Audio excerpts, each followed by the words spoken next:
We're going to be talking about selling virtual desktops. This has been really important lately because a lot of companies really don't know when they're going to get back to their office space.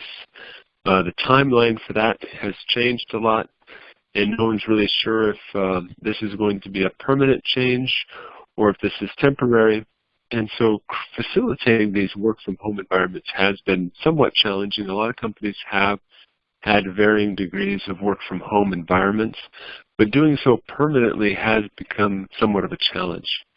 And so having virtual desktops or cloud desktops has become a very popular item nowadays.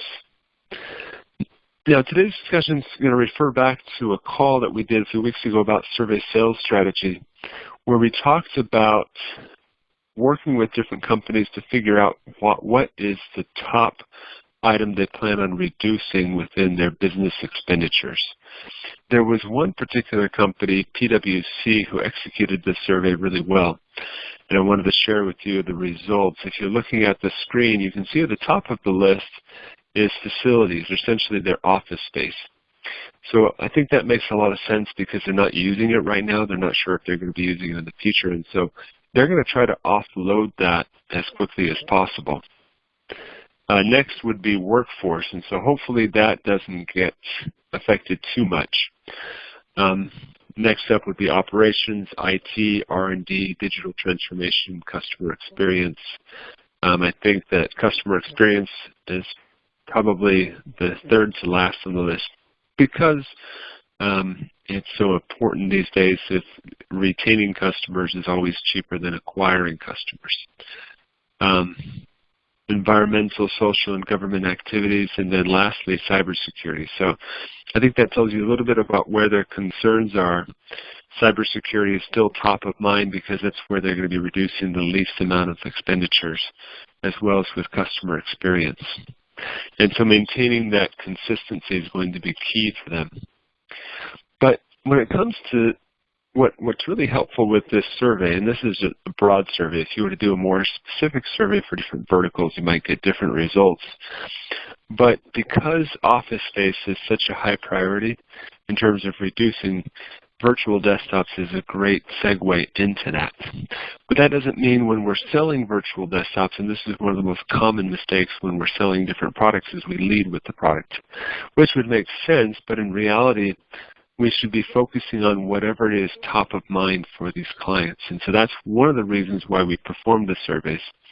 It's probably a secondary reason. The primary reason why we usually use surveys when it comes to sales is because it's a legitimate reason for us to engage and create a relationship with a client and create a cadence where we can actually reach out to them on a regular basis and share with them changes and trends that we're seeing with an ongoing survey. And so anything that can enable you to have an ongoing excuse to email and have engagements with future and potential and existing clients is your gold mine for success. But again, the secondary reason why we want to perform the surveys, we want to understand what is top of mind.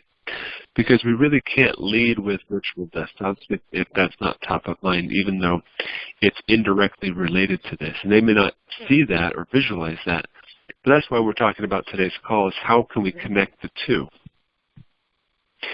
Now, if we were to lead with something that would be interesting, it would be how to end their contract with their current building. Because in order to justify the cost and investment in virtual desktops, which would be less than the cost of their office space, we need to first help them get out of their office space. And a lot of these companies are struggling because they still are paying for office space that they're not using. So there's a number of ways that we can help companies, and this would be a great marketing campaign to the customers that we're working with. Again, we're not leading with virtual desktops because that's not top of mind. We're leading with how to get out of their leases. And so experts usually recommend the best option would be a sublease, where essentially you bring in somebody else to rent the space, or at least part of the space, because you may still need some of the space to help supplement that lease. You can also negotiate a lease buyout, and this would take some negotiation on your end, but this would essentially engage with the building owner and let them know, look, we're not going to be able to pay this, but at least let me give you some upfront money to buy you some time, and if they agree to it, you want to make sure that you set up a contract, put in writing. But a lease buyout would be a good option. You have a lot of leverage these days because of the economy. There's also the termination or exit clause. So within the contract that you form, there's probably a number of conditions where the tenant owner was responsible for, let's say, washing the windows or taking out the trash or clearing the snow. If they didn't fulfill their clauses, there may be a case for you to be able to terminate your clause based off of that. In addition, you can also license your office. This is essentially making the office space an Airbnb space via Pivot Desk. This is similar to subleasing, it's just another angle. If you can't find somebody to sublease, then you can look at the option to license the space. Also, you want to make sure that you review the lease. Obviously, you're going to be doing that when you're looking at the clauses, but just look at everything in general, see if there's something else in there that may allow you to get out of the lease. You can also do a bail-out clause. What bail-out is when if there's a clause sometimes within your contract that states if your business drops or if the anchor tenant leaves, then you can leave as well. And that's related to the co-tenancy clause, which is essentially your rent can be reduced or your lease can be released if a number of tenants in the area are leaving, because they essentially drive traffic to the area. And without them present, the value of your lease goes down. And so a lot of times this is applicable to retail spaces. And so this would be something that you would see a lot of lately, because a lot of the bigger stores, if they leave their primary spaces, all of the tenants around them would probably have a co-tenancy clause that would allow them to get out of that. Obviously, bankruptcy is not a good option, but if that's a last case scenario, you can always employ that, and that would get you out of your lease most likely. Also, if you just leave the space, you're still going to be obligated to pay your lease, but sometimes what this will do is it will essentially it would force the building owner to go out and find a new tenant, and hopefully they can backfill that. But that may increase the chances of you actually being able to get out of your lease by forcing that owner to actually go out and find a tenant. And then once they find a new tenant, you shouldn't be obligated, based on contracts, you have to review that to actually fulfill that lease. Also, you can take action into your own hands and actually go out and find a new tenant. And this would essentially say, look, it would give you a lot of negotiation and say, look, I want to end my contract, but I have somebody here ready to sign a new contract, and that would make the transition really easy. So any of these, I think, would be very helpful, but this is something that you can share with businesses, because right now, this is an unnecessary expense because they really don't know when they're going to go back to using these office spaces. And so before we can talk to them about virtual desktops, we first need to solve this issue. And these are some of the things that you can look at. You may also want to engage a few different commercial real estate agents who can maybe backfill the space for you, help you navigate this, maybe even review their contracts. Maybe you can have a lawyer on hand that could look at the contract and see what they can find and see if there's any angles that they can run with. But a few $100s or even a few $1,000s with an engagement with a lawyer would probably be worthwhile if they can help you get out of that contract. Now, your lead exchange team, talking about working with different individuals, every time you run a campaign, you always want to put together a team that can help you win more opportunities. If you haven't formed a lead exchange, you definitely want to do so. But for this particular campaign, you want to have commercial real estate agents, commercial real estate licensing companies like Pivot Point, which we talked about, SD-WAN companies, because we're going to be talking about lots of different endpoints and optimizing real-time applications like virtual desktops. You also want to work with equipment buyers. If you're not familiar with these are companies that will go and buy all the computers and the phones. This will also help them transition to a work-from-home model. And so if you're working with them, this becomes a really great two-way street, because if you think about it, they're working with companies all the time that are moving away from office spaces. And if you're going after companies that are trying to get out of their office space, it's really a win-win for both of you. Staffing companies would also be good. We'll talk about them here in just a second. But again, I would also add lawyers to this mix. Although they may not have as many opportunities to bring back to you, they may be helpful in terms of helping you help your clients get out of their contracts. Now again, you can set up a lead exchange group on leadexchange.org. Essentially what this does is allows you to collaborate with other team members. You could also use the Ensable platform to figure out what your clients and prospects have in common in order to collaborate more effectively. So it's a really great ecosystem for advanced referral relationships like a lead exchange and would work really well for this type of platform. It's a great source to find new referral partners as well. Now the three types of sales plays that we would implement for this particular strategy would be group purchasing strategy, lead exchange, and experimental sales. And it's been a little while since we talked about these sales plays, but let me just run through them real quickly and explain what these are. So group purchasing strategy means you would create a specialized discount for like a franchisee or for a group of companies or for alumni from a specific type of school. Essentially, let's say if you were selling specific services, it would be to all the accounting firms in Miami, for instance. And so what this would do is anybody that's an accounting firm in Miami would receive a discount because it's a group purchasing contract. And so you could pre-negotiate that with different vendors. They could give you a 15-20% discount. But essentially you could offer that discount to anybody, and it helps you differentiate yourself in that market. The lead exchange is what we just talked about, but it's really important because there's a lot of different players that can help you win more opportunities, like with the equipment buyers and the lawyers and the commercial real estate agents and the subleasing and licensing companies. You're going to be more successful together. And within the lead exchange, essentially what you do is you take a list of 1,000 prospects, and everybody takes 100, and every day they do 100 emails or 100 phone calls, and they divvy up the task of the customer acquisition process. Experimental sales is related to group purchasing. If you remember, if you haven't listened to it, essentially what this is when you're trying to sell something new to prospects,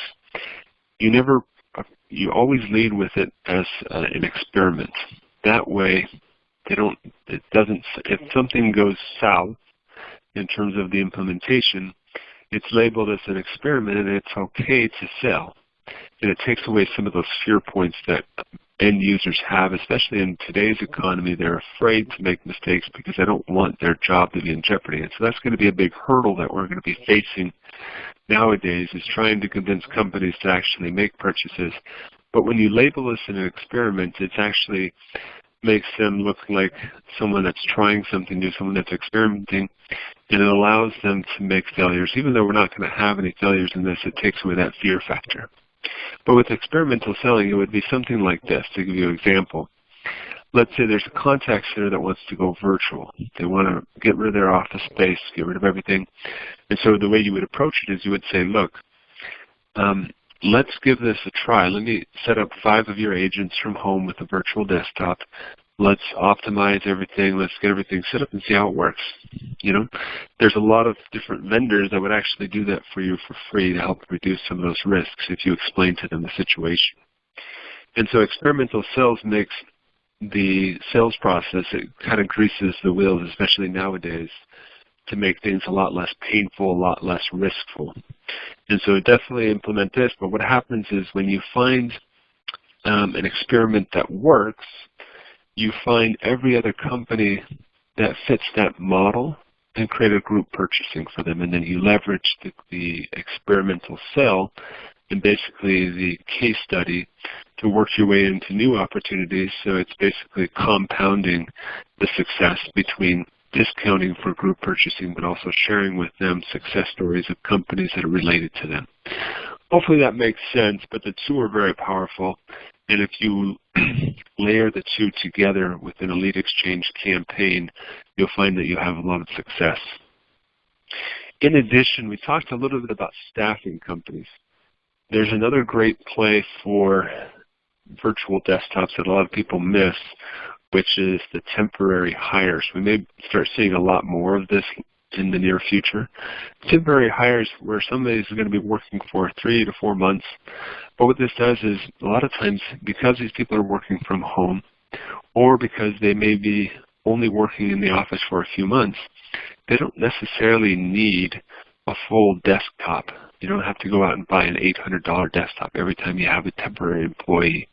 So a virtual desktop works really well here because if they are working from home, you don't want them to take home all of their work files and have access to everything. So anytime any company is hiring a temporary employee, this would merit a conversation about virtual desktops.